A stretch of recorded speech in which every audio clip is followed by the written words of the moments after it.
The Middle Ages wasn't all tournaments, knights, and princesses. It was also the era of the Inquisition and dungeons where unimaginable horrors took place. This was arguably the darkest period in all of human history, a time when most lives were considered worthless. In this video, we'll explore the most unsettling aspect of life during that era, the judicial system, and more specifically, the instruments of torture. The skull crusher, a widely used method of torture, particularly favored by the Spanish Inquisition. The victim's chin would rest on a metal bar while their head was placed under a tightening cap. The executioner would slowly turn a screw, gradually crushing the skull. Teeth shattered first, then the jaw, and finally the base of the skull. Death came slowly with excruciating pain. Some versions of the device had small cups that squeezed the eyes out of their sockets. Because it was possible to stop the torture at any moment, it was extremely effective at forcing confessions. The brazen bowl. Simple in design, but terrifying in concept. The brazen bowl was a large bronze structure, shaped like a life-sized bull, with a hollow chamber inside. The condemned person was locked inside and a fire was lit underneath. As the metal heated, the victim was literally roasted to death. Its most chilling feature? A system of pipes that transformed the victim's screams into what sounded like the bellowing of an angry bull. The effect was both theatrical and horrifying. The Iron Maiden of Nuremberg, a mechanized torture device born in Germany. Named after its resemblance to a Bavarian woman, the first Iron Maiden was built and used in the secret chambers of a Nuremberg court. The accused was locked inside a sarcophagus lined with spikes, positioned precisely to avoid vital organs. This prolonged the agony without killing the victim instantly. The first recorded case dates back to 1515, when a man convicted of forgery suffered inside the maiden for 3 days before he died. The pear of anguish, also called the choke pear or vagina pear. This device came in different forms: oral, vaginal, or rectal. It was mainly used against heretics, blasphemers, and those accused of witchcraft or immoral acts.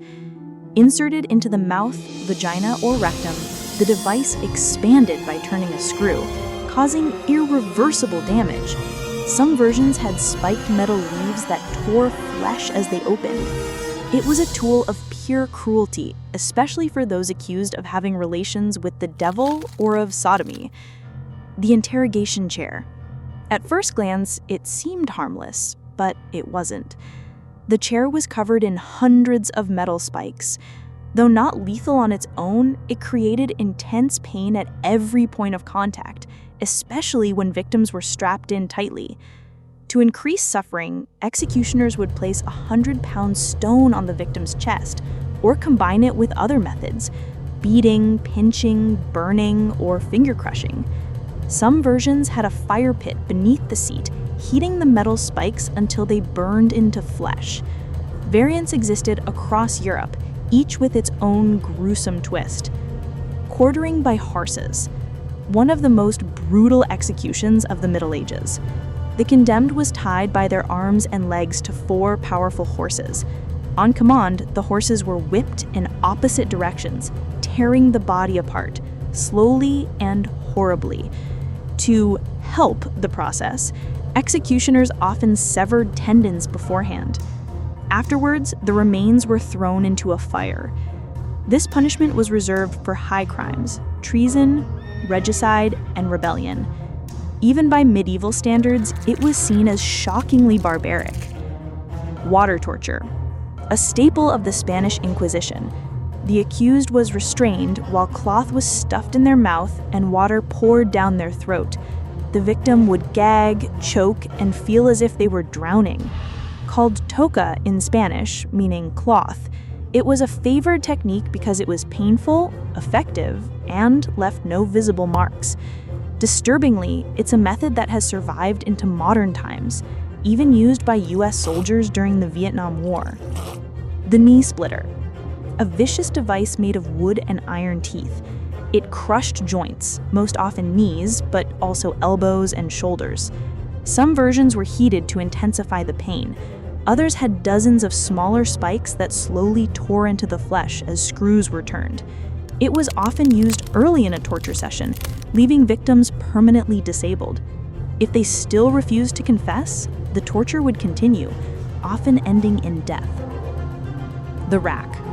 A signature torture device in any medieval dungeon. The rack was used to stretch a person's body until their joints dislocated or even tore apart. Arms and legs were tied to rollers at either end, and the executioner would crank the gears slowly. Some racks had spiked rollers to add extra agony. Torture by rack usually took place in 3 phases: stretching the shoulders and hips, then elbows and knees, and finally, full body extension, which often killed the victim before they could confess. The mask of shame. Used mostly in Germany, this was a non-lethal punishment for minor offenses, like gossip, lying, or public humiliation. Victims were forced to wear iron masks shaped to mock their alleged crimes. Gossips might wear masks with long tongues. Liars had mouthpieces preventing speech. People were paraded through the streets or locked in cages while wearing these humiliating devices. If you found this video interesting, give it a thumbs up, subscribe to the channel, and hit the bell icon so you don't miss the next one. Take care of yourselves and each other.